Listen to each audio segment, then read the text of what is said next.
Hey there everyone, welcome to today's video. This is part 3 of our How to Play series, where we will be going over the game zones of Sourcebound, as well as some basic actions to help you get started. So without further ado, let's dive on in.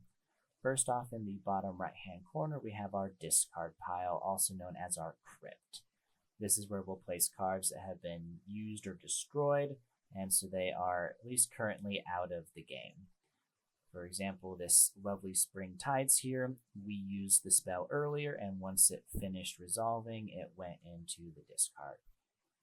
Typically, right next to the discard or crypt, you will find your deck, also known as your archive, where you store your 60 cards at the beginning of the game and draw from as the game progresses.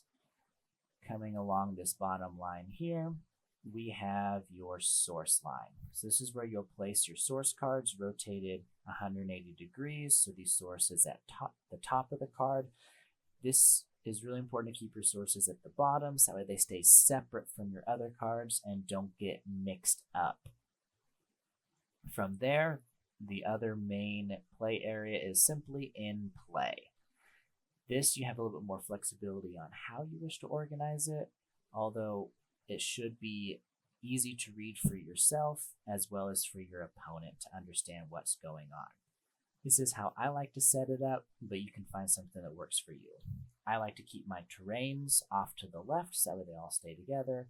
I like to have my summons front and center so that way they're ready to be declared as attackers and blockers. And then I like to keep champions and other card types such as relics or enchantments off to the right, again just keeping them separate so it's easy for me to see exactly what I have going on. The final game zone is going to be your hand. It's the group of cards that you keep secret from your opponent until they are played. And with that, let's move on to some basic actions to help you jump into the action. The first action we're going to talk about today is simply draw, and that's where you will take that top card of the deck and add it to your hand. Your hand does have a 7-card limit, and so if at the end of your turn you are above 7 cards, you do have to discard down to 7. And discarding a card is where you'll take a card of your choice, and you will take it from your hand, placing it into your discard pile. Similar but different than discard is sacrifice. These two get confused, especially in newer players, so it's important to remember the difference. Sacrifice is where you take a card that is already in play on the table and place it into your crypt.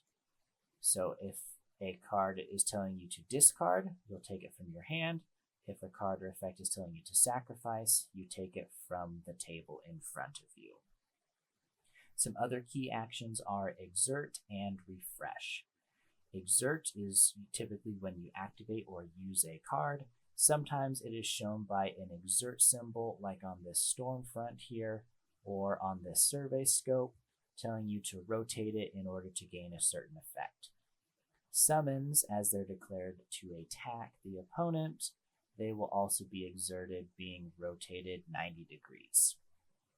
Sources also are exerted when you get the resource from them. And then refreshing is simply returning that card back to the ready position so it can be used again. This usually happens at the beginning of your turn. And with that, we've gone over the game zones as well as a couple key actions, and we're ready to move on to our next topic. Thanks. Have a great day.